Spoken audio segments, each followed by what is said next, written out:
तो भाई blue lock के चैप्टर 334 के ऑफिशियल ट्रांसलेशंस आ गए हैं and I am late as always. But इस चैप्टर में इसागी के लिए फ्यूचर ठीक नहीं लग रहा है, क्योंकि अब उसके स्टेप डैडी को भी ऐसा लग रहा है कि भाई अब हो गए इसका, और ऑलमोस्ट सारे प्लेयर्स का भी यही सोचना है।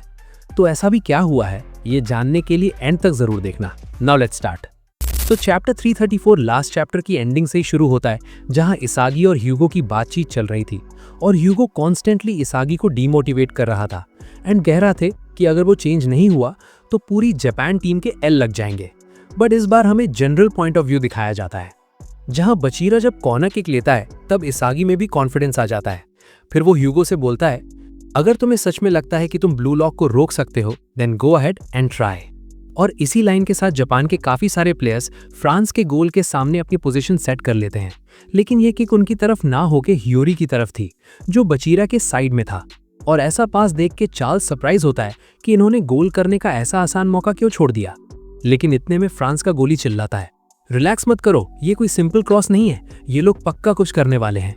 देन हम देखते हैं कि ह्योरी पास को रिसीव करता है एंड शॉट मारने के लिए रेडी होता है, बट उसे रोकने के लिए लोकी वहां काफी स्पीड से बढ़ रहा था। एंड क्योंकि ह्योरी के पास ज्यादा टाइम नहीं था लोकी के पहुंचने से पहले उसे शॉट मारना था, इसलिए उसकी शॉट के अकॉर्डिंग सारे प्लेयर्स अपनी अपनी पोजीशन सेट कर लेते हैं, ये सोचकर कि ह्योरी उनको पास करेगा।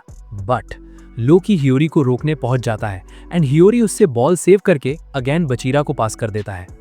और जब बचीरा गोल के बहुत ज्यादा पास पहुंच जाता है एंड उसके आगे सिर्फ गोली ही बाकी बचता है, एंड अब मुझे लग रहा था कि बचीरा ही गोल करने की ट्राई करेगा, लेकिन नहीं, वो पास करता है साइड में जहां रियो खड़ा था, क्योंकि बचीरा को चारों तरफ से घेर लिया गया था एंड पास करने के अलावा उसके पास कोई और ऑप्शन नहीं था। बट रियो को रोकने वहां ह्यूगो खुद आ जाता है एंड उससे कहता है, ना no shooting for you copy machine. जिस पे रियो शॉक होने की एक्टिंग करता है, लेकिन उसके बाद स्माइल करते हुए कहता है, शूटिंग, मेरा तो कोई प्लान ही नहीं है शूट करने का। एंड ये कह के रियो बचीरा के पास को रिसीव ही नहीं करता एंड बॉल अपनी ट्रेजेक्ट्री को फॉलो करते हुए पहुंचती है ठीक इसागी के पास। एंड इसागी बॉल रिसीव करने की तैयारी करने के साथ ह्यूगो से कहता है, अरे भाई, तूने तो बोला था कि तू मुझे लॉजिक से हराएगा, you second best bastard. And क्या ही ऑरा प्लस हुआ है हमारे डीमन किंग का। लेकिन इस सारे ऑरा पे मूतने वहां पहुंच जाता है चार्ल्स।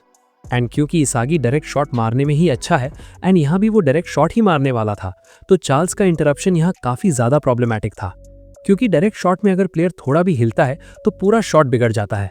एंड इसागी का शॉट इंटरप्ट करने के बाद चार्ल्स बोलता है कि चिंता मत करो, क्योंकि तुम्हें सिर्फ एक प्लेयर स्पॉट नहीं कर रहा है, पूरी टीम में ये क्लियरली अनाउंस किया गया है कि सभी को सबसे अनोइंग स्पॉट पे नजर रखनी है, जो कि इसागी की लोकेशन है। एंड स्पेशली ह्यूगो के ना रहने पर यह टास्क मुझे दिया गया है।